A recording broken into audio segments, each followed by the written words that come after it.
You go to work, you go to school, and every day you step into a world that can feel dominated by some of the worst people imaginable.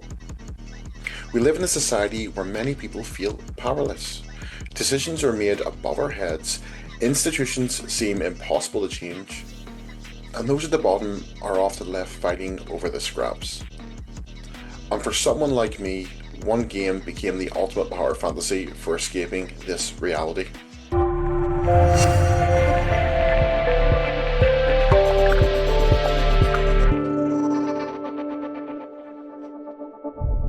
Persona 5 tells the story of a group of teenagers who take power away from some of the most corrupt and abusive people in society, and they force them to confront the consequences of their actions.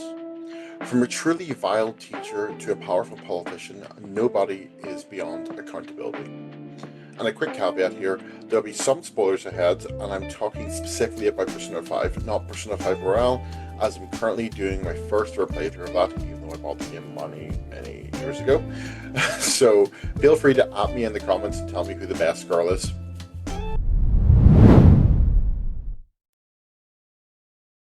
So I won't be covering every single detail.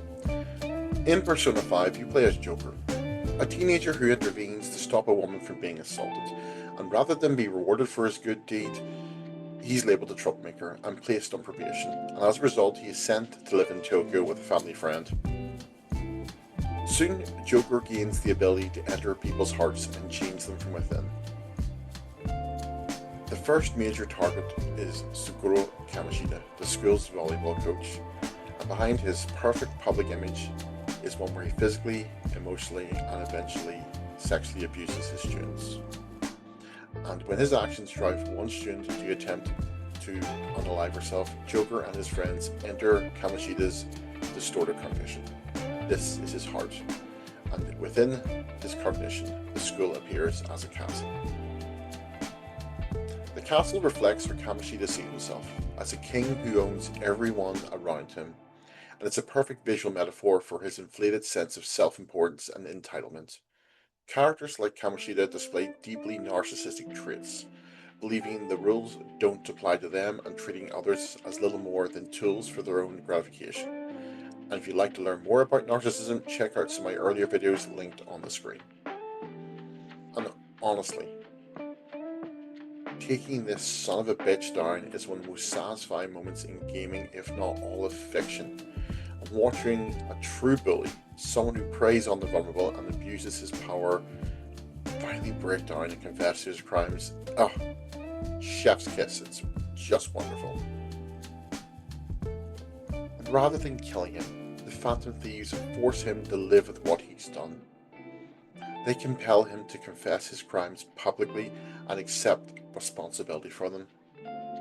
Throughout the game, they continue this mission. They target corrupt adults, criminal leaders, and powerful politicians, and even help people trapped in their own distorted beliefs. And each victory makes the world a far better place than they found it.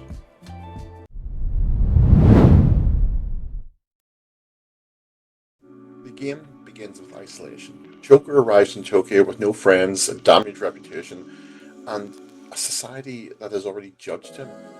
And I think a lot of people can relate to that in 2020. Especially with social media, where all comments we made can come back to haunt us, even if they were, in some cases, misunderstood jokes. I'm not saying this is a world where we can't say and do anything. I'm just saying that sometimes our actions can be misconstrued. And I think that's very relatable. Sometimes we have a good heart and we just get misunderstood in what we're doing. And despite being more connected than ever, many of us feel lonely, disconnected, and unseen. But what really resonates with me is the theme of agency. So many games solve problems by killing the villain. Persona 5 takes a different approach. The villains don't get a quick death. They have to change. They have to live with what they've done, and they have to face the consequences for their actions. The game constantly asks a simple question: what if people could be better? And what if those abusing power were forced to confront the harm they've caused? What if ordinary people could fight back against a system that seems untouchable? And as the story progresses, the people of Tokyo gradually surrender their ability to think and act for themselves. They become passive, waiting for someone else to solve their problems. And honestly, that theme hits harder every year for me. Whether you are on the left or on the right, I think a lot of us can relate to this feeling that we're signing away more control of our lives to institutions, corporations, and political parties that frankly do not care about us. And Persona 5 lets you live out the fantasy of breaking those chains. It's a fantasy where corrupt people are held accountable, a fantasy where ordinary individuals discover they have power to change the world around them.